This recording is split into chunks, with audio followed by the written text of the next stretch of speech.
Hello guys! So today I thought I would come in here, and since it's halfway through the year, I thought I would do a halfway through the year review of all the books that I've read this year. Every year my goal is to read 10 books. I keep this book, you can't really see it, but I keep this book and I've kept it since 2021. That's a long time. That's actually 5 years. Let's get into it. So far this year, I've completed reading 6 books, but I have started reading 8 books. So 2 of those are still work in progresses. So the first book is this book by John Flanagan. It is the 8th book in the Ranger's Apprentice series. And anyone who knows me knows these are my favorite books in the world. I got this book last year for Christmas. This book is 403 pages and it took me 3 days to read, and I rated this book 8 out of 10. It's very good. I highly recommend. I can't really tell you too much about the story without giving away the first 7 books that come before it. But it basically deals with weaponized religion, and yeah, it's really cool. Second book that I've started reading this year is Icebound by also John Flanagan. Now this is the 3rd book in the Ranger's Apprentice series by John Flanagan. Like I've already said, it's my favorite series of the time. I really, really love it. Highly recommend. This book deals with kidnapping and slavery. Very good. I highly recommend. Um, and I actually haven't finished this book yet. I sort of got lost along the way, but I will finish it very soon. I think I've only got 100 pages left. It is 305 pages, and if I had to rate this book, I'd probably give it a 7 out of 10.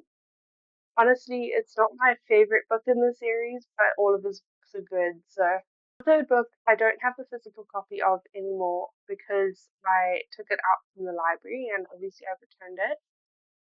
So I read this book in March. It is Percy Jackson and the Lightning Thief, and I ended up rating it 8 out of 10. Honestly, I really loved it.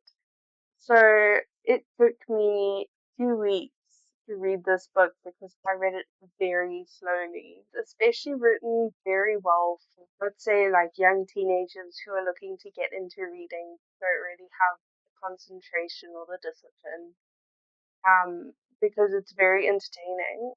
There's also a lot of chapters. And Riordan, who wrote the book, was I think he was a middle school teacher for 15 years. So he obviously writes in a way that's very appealing to that age group. I don't know why, but that age group of book really appeals to me. Like I said, I rated 8 out of 10.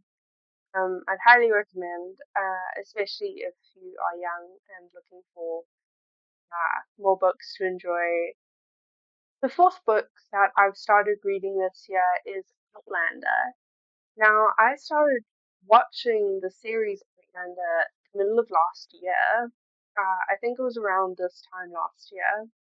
And I really got into it and I really loved it. And I thought, wouldn't it be great if I could read these books? And then that's when I discovered that there was actually a library quite close to my house that has these books. Because obviously buying books these days is quite expensive. And as a student, you don't always have the money to just go around and buy all these books. Um, so I started reading that in March as well. And I haven't finished it yet. I think I'm only 300 pages in. But I'm getting there. It is 850 pages and it is very small writing. It is quite a long read. Honestly, I think if it was any other author, they would have split it up into multiple books. The next book that I read, which is the 5th book this year, is Percy Jackson and the Sea of Monsters.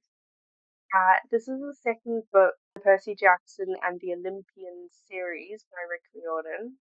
And like I said, I really enjoyed the 1st book, so I thought, why not check out the 2nd book? I also got that from the library, so I no longer have the physical copy because I returned it. This was back in April. Um, yeah, and honestly, I didn't enjoy the second book as much as the first, but it was still a good book, so I rated it 7 out of 10.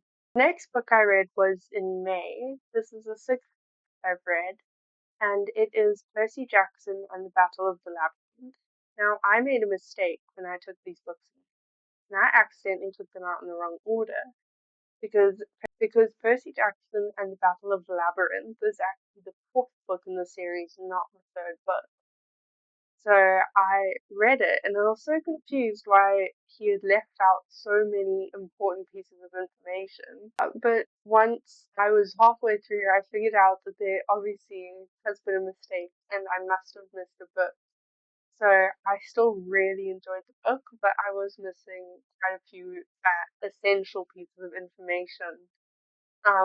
But I still rated it a 9 out of 10. The seventh book in this year that I read is Percy Jackson and the Titans Curse. As you can see, I've definitely read a lot of Percy Jackson this year. In primary school, when Percy Jackson was popular, there was sort of two groups of people. There were Percy Jackson readers and there were Ranger's Apprentice readers.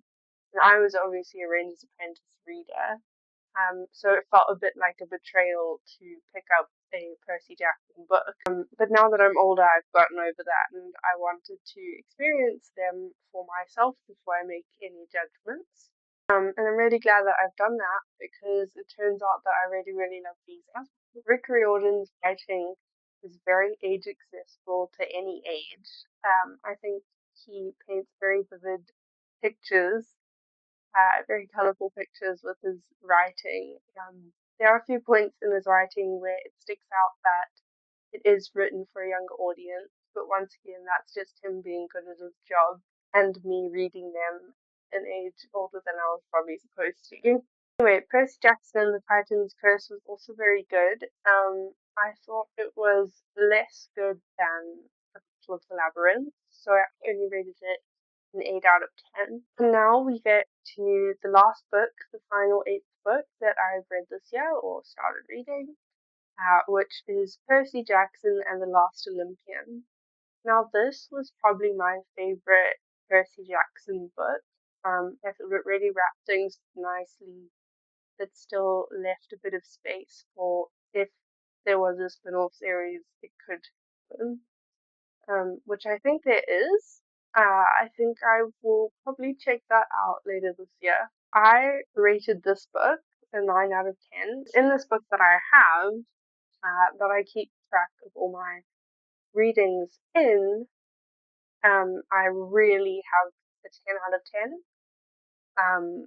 Generally 9 or 9.5 is the best I'll go. I think that I have read 10 out of 10 books before, but none of them this year. So the only examples of 10 out of 10 books that I can find in here, Kalahari, which is a science fiction book based in Kalahari, obviously, about a deadly manufactured disease that starts to spread throughout animals in the Kalahari, and a group of teenagers who are lost in the wilderness trying to find their way back to civilization.